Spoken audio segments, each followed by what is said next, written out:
मैंने इसे बचाया क्यों नहीं? जो भाई ये मेरे पूछ रहे हैं कि मैंने इसे क्यों नहीं बचाया, जब ये मेरे सामने पिट रहा है और ये पिटते पिटते मेरे पैर भी पकड़ रहा है कि राजवीर भाई बचा लो। क्यों बचा लो भाई? सो हे गाइस, ऑलरेडी मैं यहाँ पे एक्सप्लेन कर चुका जो भी कंट्रोवर्सीज हुआ है प्रदीप ढाका ने एंड उनके दोस्तों ने जाकर पिटाई किया था बनी बॉस का। एंड यहाँ पे राजवीर सिसोदिया बहुत ज्यादा बदनाम हो रहे थे क्योंकि लोगों का ये कहना था कि राजवीर को होते हुए मार पड़ा एंड राजवीर भी इन सब में शामिल है। बनी ने केस में नाम भी दे दिया था, फिर भी राजवीर सिसोदिया को अरेस्ट नहीं किया गया, इसलिए बार बार वीडियो बना रहे थे कि अरेस्ट नहीं किया जा रहा है। तो इसी के ऊपर में राजवीर रिप्लाई करते हैं कि मैं कोई मारने में नहीं था एंड ढाका से मेरा बनता भी नहीं है। एजाज के कंट्रोवर्सीज के टाइम में ढाका ने मुझे ही बोला था। तो फाइनली पूरा कंट्रोवर्सीज एक्सप्लेन किया राजवीर सिसोदिया ने, आप खुद सुन लीजिए। और जैसे हमें बड़े बूढ़े कहते हैं ना कि छोटे लोगों को कभी अपने साथ नहीं बिठाना चाहिए।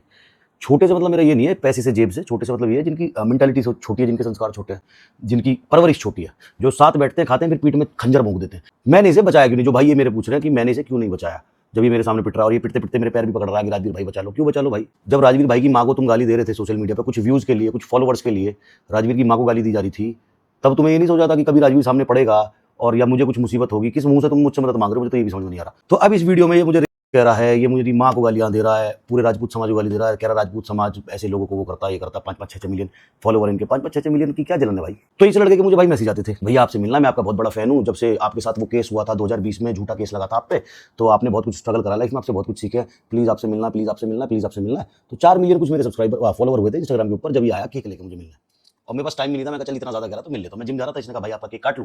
केक वे कुछ नहीं काटना था, एक वीडियो बनानी थी, रील बनानी थी बेसिकली इसको, कि राजवीर के साथ थोड़ा दिखूंगा तो 4 लोगों को पता लगेगा मैं इसे भी जानता हूं और मेरे थोड़े से व्यूज बढ़ जाएंगे। ठीक है भाई, केक काट के चला गया, कोई बात नहीं। फिर इसके मुझे मैसेजेस आए कुछ दिन बाद कि मेरी बेटी का बर्थडे आपको आना, आपको आप देख लो साइड में। तो मैं नहीं जा पाया किसी कारणवश।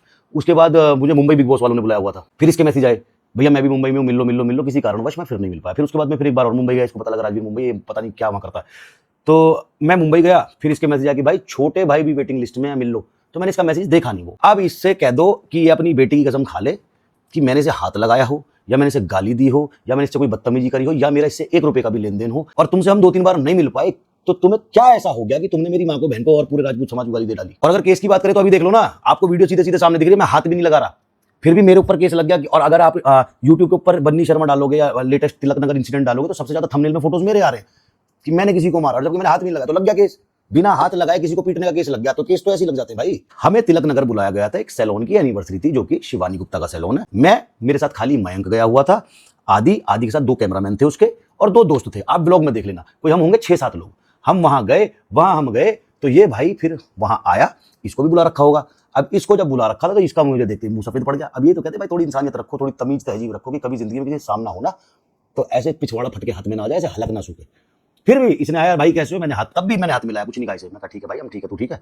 बाबू तू कैसा है? खाली अपनी बेटी के समय, अपनी माँ के समय तुझे ऐसे करके डिलीट ना करो। मैं कहा बाबू तू ठीक है? ये ठीक है। तो नीचे ये सारे लोग बात कर रहे हैं, वहां कहीं से प्रदीप ढाका जी आते हैं, अच्छा उस फलाने के ज्यादा फॉलोवर हैं, रजत दलाल को गाली बक देता हूँ, माँ की बहन की क्या पता रिप्लाई कर दे और मुंह बहस हो जाए, 10-20 रील बन जाए, सारे लोगों को मजा आ जाए, वीडियो देख लूंगा। चल राजवीर को गाली बक देता हूँ, चल एलविश को गाली बक देता हूँ।